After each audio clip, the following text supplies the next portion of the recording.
Sir, நீங்கள் உடலை ஆரோக்கியமாக எப்படி வைத்துக்கொள்வது அப்படிங்கிறது நிறைய உணவு முறைகளை பற்றியும் கழிவு நீக்கம் பற்றியும் நிறைய சொல்லியிருக்கிறீங்க. மனதை பாதுகாத்து கொள்வதும் ஆரோக்கியமாக வைத்துக் கொள்வதற்கும் பல முறை சொல்லியிருக்கீங்க. பட் இருந்தாலும் நேர்கள் கேட்குறது, உடலை ஆரோக்கியமாக வைத்துக்கொள்வது எப்படி என்பதை போலவே மனதை எப்படி ஆரோக்கியமாக வைத்துக்கொள்வது அப்படின்னு கேள்வி கேட்குறாங்க. மனதை எப்படி ஆரோக்கியமாக வைத்துக்கொள்வது டாக்டர்? மனதை ஆரோக்கியமாக வைத்துக் கொள்வது எப்படின்னா எல்லா மதங்களும் சொல்லுது. ஒரு மனிதன் உடலாலும் மனதாலும் ஆன்மாவாலும் உருவாக்கப்பட்டவன். இந்த உலகத்தில் எந்த மதத்தை சேர்ந்தவர்களாக இருந்தாலும், எந்த இனத்தை சேர்ந்தவர்களாக இருந்தாலும், எல்லாருமே காம்பினேஷன் என்ன அப்படின்னா உடல், மனம், ஆத்மா, இந்த மூணும் கம்பைன் பண்ண தான் மனுஷன். ஆன்மா ஒரு ஐக்கிய சப்ஜெக்ட், அதை பற்றி அப்புறம் பேசுவோம். மனம். ஸோ இந்த மனதில் நம்ம சரியாயிட்டோம்னா ஆட்டோமேட்டிக் உடல் சரியாயிடும். மருத்துவத்துலேயும் அதுதான். இந்த மனதை பற்றி பேசக்கூடிய மருத்துவ முறைகள் அப்படின்னு சொன்னால் சித்தாவும் ஆயுர்வேதாவும் ஹோமியோபதி மட்டும்தான் மனதை பற்றி பேசும். மற்ற மருத்துவ முறைகள் மனதுக்கு அவ்வளோ ரொம்ப இம்பார்ட்டன்ஸ் கொடுக்க மாட்டாங்க. சித்த மருத்துவ முறையிலையும் ஆயுர்வேத மருத்துவ முறையிலையும் ஹோமியோபதி மருத்துவ முறையிலையும் மட்டும்தான் மனதுக்கு ரொம்ப இம்பார்ட்டன்ஸ் கொடுப்பாங்க. ஏன்னா ஒரு மனிதனுடைய உடலாறதுக்கு மிக முக்கியமான பங்கு வகிக்கிறது மனம். இது ஒரு என்ன சொல்லலாம், இது ஒன்றும் புரிந்து கொள்ளப்படாத ஒரு சப்ஜெக்டாகவே இருக்குது. இது புரிந்து கொள்ளப்படாத சப்ஜெக்டாகவே இருக்குது.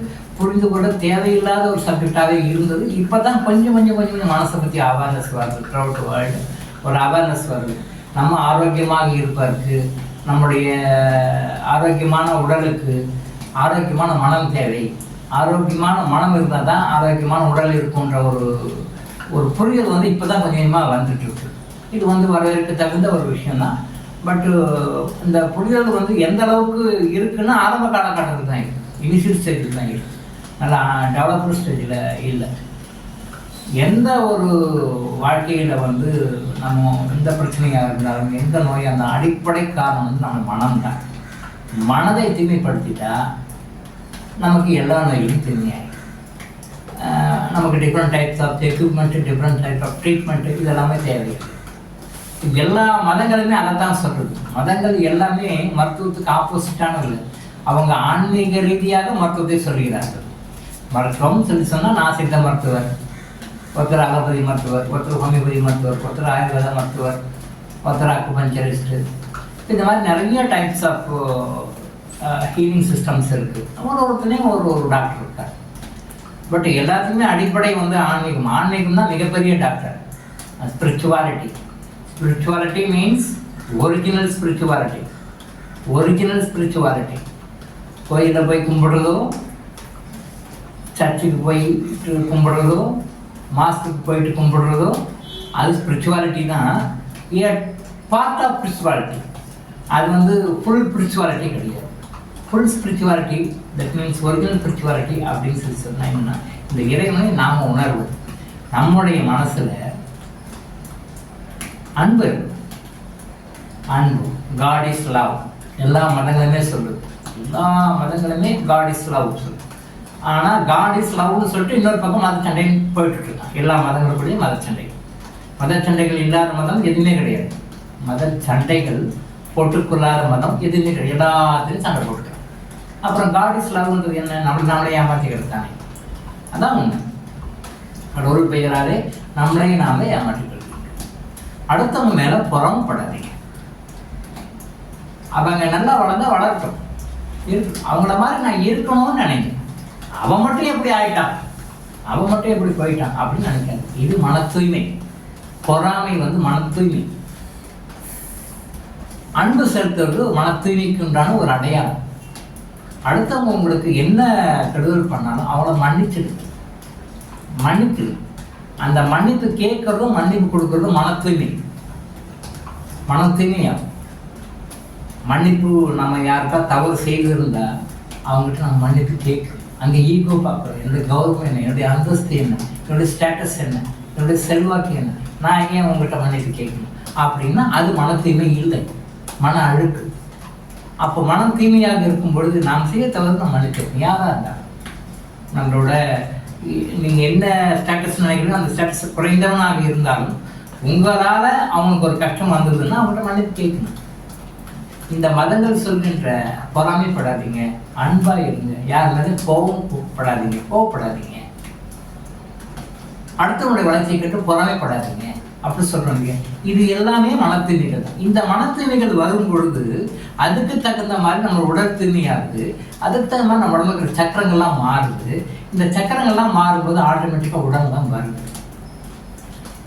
You need not to go anywhere to get cure. எந்த டாக்டரையும் போய் பார்க்க வேண்டாம், எந்த ஹாஸ்பிட்டலையும் போய் படுக்க வேண்டாம், எந்த ட்ரீட்மெண்ட்டுக்கு போய் யார்கிட்டையும் கவுன்சிலிங் எடுக்க வேண்டாம். உங்கள் இடத்துல இருந்து எப்பேற்பட்ட நோயை குணப்படுத்திக்க கொள்ள முடியும். குணப்படுத்திக் கொள்வதற்கு there are 2 reasons. நான் நிறைய டைம் சொல்லியிருக்கேன். External reasons, internal reasons. External reasons bacteria affect ஆகிடுச்சு, ஃபங்கஸ் அஃபெக்ட் ஆகிடுச்சு, இந்த பார்ட்டு வேலை செய்யலை, இந்த பாட்டு கண்டாமினேட் ஆகி போச்சு, இந்த பாட்டு கெட்டு போச்சு, இந்த பாட்டு அதாவது சைடு இழந்து போச்சு. நிறைய காரணம், வெளிப்புற காரணம். உட்புற காரணங்கள்லாம் என்னன்னா நம்முடைய மனசுல தேவையில்லாத குப்பைகள், தேவையில்லாத அழுகுகள் நிறைய வச்சுட்டு இருக்கோம். ஸோ மன தூய்மை தான் முக்கியம், உடல் தூய்மை இல்லை. உடல் தூய்மை 2வது, மன தூய்மை. மனதை அடுத்த மேலே பொறாமப்படாம, அடுத்தவங்களுடைய வளர்ச்சியை கண்டு சந்தோஷப்படுறது, அடுத்தவங்களுடைய வளர்ச்சிக்கு உதவுறது, அடுத்தவங்களுடைய வளர்ச்சியை கண்டு எந்த வகையிலும் பொறாமைப்படாமல் இருக்கிறது. இங்கே பொறாமைப்படாமல் இருக்கணும் அப்படின்னும் போது அடுத்தவங்களுடைய வளர்ச்சியை பார்க்கும்போது அவன் நல்லா இருக்கட்டும் அப்படின்னு நம்ம ப்ளஸ் பண்ணுற மென்டாலிட்டி நம்மகிட்டே இருக்கணும். அவன் மட்டும் எப்படி போயிட்டான், இவன் எப்படி வந்தான், இவனுக்கு வந்த வாழை பற்றி அப்படி நம்ம பொறாமப்பட்டோம்னா அது நம்மளுடைய நோயாக மாறுகிறது. அடுத்தவங்க மேலே படுகின்ற பொறாமை, அடுத்தவங்க மேலே இருக்கிற எரிச்சல், அடுத்தவங்க மேலே நாம் படுகின்ற கோபம், அடுத்தவங்க மேலே படுகின்ற அந்த பழிவாங்கும் உணர்ச்சி, இது எல்லாமே தான் நமக்கு நோய்களாக மாறுகின்றன. நோய்கள் எப்படி வருதுன்னா மனதில் தூய்மை இல்லை, மன தூய்மை இல்லாத காரணம் நோய் வருது. எப்படி நான் ஏற்கனவே சொல்லியிருந்த மாதிரி உடலில் கழிவுகள் தேங்கும் பொழுது நோய்கள், உடலில் கழிவுகள் வெளியே வரும்போது நோய்கள் நீக்கமாகிறது. அதே மாதிரி மனதனுடைய கழிவுகளை பற்றி யாரும் பேசுறதில்லை, நிறைய பேர் யாருக்கும் தெரியாது. மனதனுடைய கழிவுகள் உள்ளே இருக்கும்பொழுது அது நோயாக மாறும், மனதுடைய கழிவுகள் வெளியே வரும்போது அது ஆரோக்கியமாக மாறும். ஸோ முதல் காரணம் மனசை வச்சுக்கோங்க, 2வது காரணம் உடலை வச்சுக்கோங்க, 3வது காரணம் ஆன்மா. அது பெரிய சப்ஜெக்ட், அது நம்ம பின்னாடி பார்ப்போம். உங்களுக்கு தெரிஞ்சது இப்போதைக்கு உடல், மனம். உடலை மட்டுமே நம்ப வேண்டாம். உடல் கெட்டு போகிறதுக்கு காரணம் மனம் தான். மனம் தூய்மையாச்சுன்னா, மனதிலே அன்பு அதிகமானா உங்களுக்கு நோய் போயிடும். மனசிலே அன்பு இருந்தால் ஹார்ட்டில் எந்த பிரச்சனையும் வராது. அப்போ ஹார்ட்டில் ஒரு ப்ராப்ளம் வருதுன்னா எந்த ஸ்கேன்லையும் எந்த ஹாஸ்பிட்டலையும் போயிட்டு அவங்க ஹார்ட்டில் அன்பு குறைஞ்சி போச்சு கண்டுபிடிக்க முடியாது. எந்த ஸ்கேனரும் எந்த மிஷினும் அவங்களுடைய ஹார்ட்டில் அன்பு குறைஞ்சி போச்சு அப்படின்னு கண்டுபிடிச்சி சொல்ல முடியாது, ரிப்போர்ட் கொடுக்க முடியாது. அவங்க நிறைய வேற ரிப்போர்ட் கொடுப்பாங்க, நம்ம அதை வச்சு ட்ரீட்மெண்ட் பண்ணிட்டுருக்கோம். பட் மனதில் அன்பு குறையும் பொழுது, அடுத்தவங்க மேலே நமக்கு இருக்கிற அன்பு குறையும் பொழுது ஹார்ட்டில் ப்ராப்ளம் வரும். அது water may be the problem of heart related problem அப்படின்னு சொன்னாலே அன்பு குறைவு, அன்பு இல்லை. இந்த அன்பு குறைபாட்டை சரி பண்ணிக்கிட்டோம் அப்படின்னு சொன்னால் ஹார்ட் ப்ராப்ளம் ஆட்டோமேட்டிக்காக சரியாக போயிடும். No need to go for surgery, no need to go for any medication. இதுதான் உண்மை, இதுதான் மறைக்கப்பட்ட உண்மை, தெரியாத உண்மை, அறிந்து கொள்ளப்படாத உண்மை. ஸோ மனசில் அன்பை வளர்த்துங்க, பொறாமையை அவாய்ட் பண்ணுங்க, எரிச்சலை அவாய்ட் பண்ணுங்க, அடுத்தவங்களை படிவாங்கிற மென்டாலிட்டியை அவாய்ட் பண்ணுங்க, அடுத்தவங்களை சதிக்கிற மனசை மாற்றிக்கோங்க. இதையெல்லாம் நீங்கள் மாற்றிக்கும் பொழுது ஆட்டோமேட்டிக்காக உங்களுடைய நோய்கள், not only heart related diseases, உங்கள் உடம்புல இருக்க எல்லா நோய்களும் குணமாகும். இதுதான் உண்மையான வழி, சரியான வழி, மதங்கள் சொல்லுகின்ற வழி. இதை புரிஞ்சுக்கணும். வெளியில் இருக்கிற எக்ஸ்டர்னல் ட்ரீட்மெண்ட்டையும் எக்ஸ்டர்னல் மெடிசன்ஸையும் ஓரம் கட்டிட்டு முதல்ல இதை உள்ள அந்த இன்னர் அல்கமிக்கு வாங்க.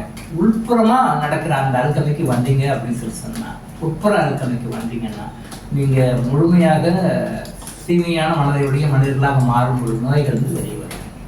இது நம்ம ஆரோக்கியத்துக்கு மிக முக்கியமான ஒரு அடிப்படை காரணம். இதை புரிஞ்சுக்கணும். டாக்டர் இளங்கோ ஆயுஷ் ஹாஸ்பிட்டல் வழங்கும் விழிப்புணர்வு இது. தொடர்ந்து இது மாதிரி பல அவேர்னஸ் வீடியோக்களை பார்க்க நம்ம சேனலை சப்ஸ்கிரைப் பண்ணிட்டு பெல் பட்டனை ப்ரெஸ் பண்ணுங்க.